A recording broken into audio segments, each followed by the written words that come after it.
Well, joining us now is White House Press Secretary Jen Psaki, and we know that you have a very long day ahead of you, and you've been so busy, so thank you for carving out some time for us this morning. Thanks for having me. Absolutely. So Volodymyr Zelensky, the president of Ukraine, you got a standing ovation this morning at the EU, and there's no doubt that he has helped unify a lot of the West, and we can all be inspired by him. A couple of questions based on something he asked this morning, and that is something I wonder what President Biden thinks.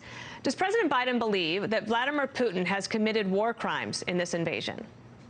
Well, we've seen a range of reports, Dana, that are horrifying about the use of barbaric tactics, whether it's cluster bombs or other tactics that we've seen that could be classified as a war crime. I don't have any new classification for you from here, but we are certainly engaged closely with our partners around the world. The president is, our national security team is, and we will be closely watching and assessing exactly that question. Has the president directed the State Department lawyers to start to prosecute the case? Well, again, this is something we would need confirmation of. We would need to assess. A classification of a war crime is obviously a serious decision to be made. It goes through lawyers, as you noted, and as you well know, Dana, and we would also be working closely with the international community. So I don't have an update on that at this point in time, but there's no question, as you have been reporting through the course of this show, that we're seeing barbaric tactics start to be used. That is horrifying, that is troubling, and we will certainly be looking closely at it. There have been some calls for more real-time intelligence to be shared with the Ukrainians. Is that something that is on the table? We have been in very close touch with the Ukrainians. Our national security advisor talked to his counterpart every day, if not nearly every day. Obviously, the president has been in touch with President Zelensky, and we have been sharing with them a range of information through the course of the last several weeks, and I expect that will continue. But they complain, gently, they're complaining, but they're frustrated. They say that the intelligence is coming too late for them to do anything about it. Well, I can't get into too much detail, Dana, as you know, about intelligence sharing, but it is something we've been communicating closely with them through the course of the last several weeks. We will continue to. We have their backs.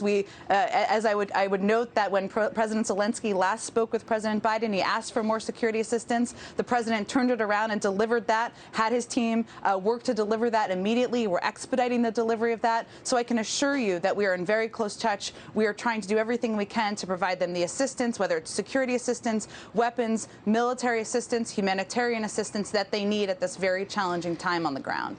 Jen, Bill Hemmer, thanks for your time again. Thanks for coming back. You know, we buy Russia's oil, and we don't need to. Will the president make an appeal tonight to Americans based on some sort of shared sacrifice that perhaps would lead people, because the polls can suggest that American people will listen to you, that they will consume less in order to help the Ukrainian people and hurt Putin more? Will that be part of his message tonight? Well, here's what the president looks at, Bill. He looks at what steps, or he has been looking at, what steps we can take to maximize the impact on President Putin, on the cronies and the oligarchs who have been benefiting from so much corruption in Russia for decades. He's looking at that, how we can squeeze the financial system there. We've seen over the past couple of days even, just the plummeting of the ruble, the skyrocketing of inflation. They have serious financial problems on the ground in Russia that is impacting President Putin and the circle around him. What he also looks at, though, and we are very cognizant of, is minimizing the impact on the global markets and the American people. So we have not taken options off the table, including the one you mentioned, but that is something the president looks very closely at. I would note, Bill, that right now the IEA, the International Energy Agency, is meeting to discuss what can be done to help mitigate any impacts on the global marketplace. But we will continue to take steps to maximize. Yeah, this will not be a direct appeal tonight anyway. That won't happen, correct?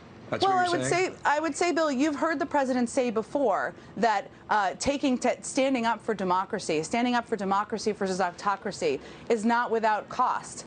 What is happening here, and any instability in the global oil marketplace, though, is a result of the actions of President Putin and his invasion of Ukraine. And the steps we have taken that have gone far beyond any steps that have been taken in the past as it relates to sanctions, we're already seeing an enormous impact on the financial markets in Russia. But we don't want to destabilize the global markets or the markets for the American people. So that's the balance we're striking.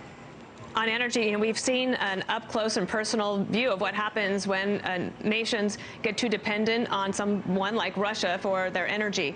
And State of the Union addresses are usually about the accomplishments so that you can get some applause and then you figure out where you want to go in the future.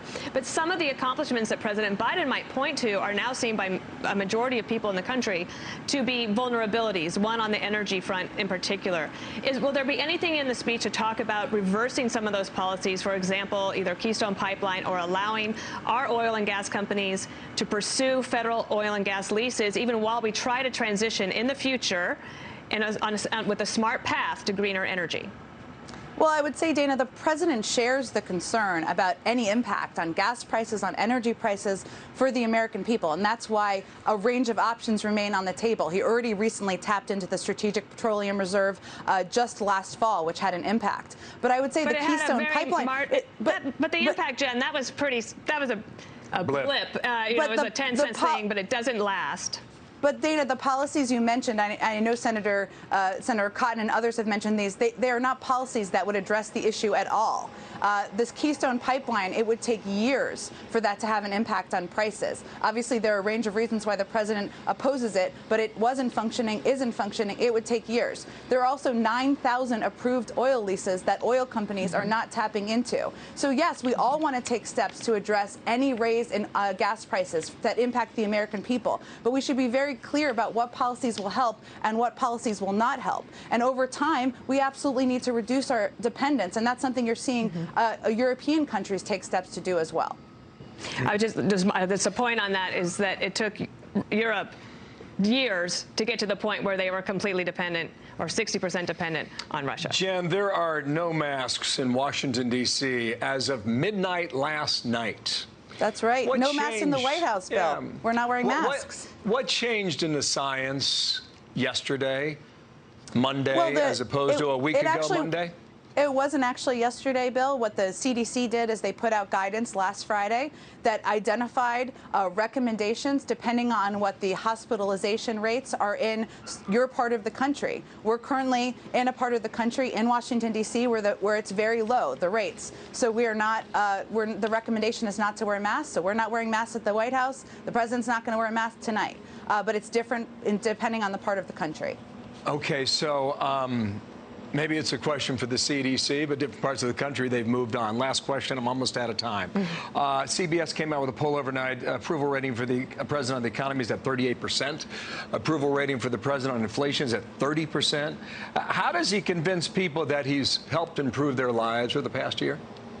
Well, Bill, as we looked at tonight, which I think we all recognize is a huge opportunity for any president to speak to the American people, he will definitely spend time in the speech talking about the conflict in Ukraine, his efforts to rally the world, to lead the world in responding to and standing up to autocratic leadership and the offensive and horrific actions of President Putin. But what people will also hear from him for a great deal of the speech is his plan, not only the progress we've made a lot of economic progress, but his commitment to addressing prices, addressing costs, addressing inflation. And that will be part of what he talks about this evening in the speech.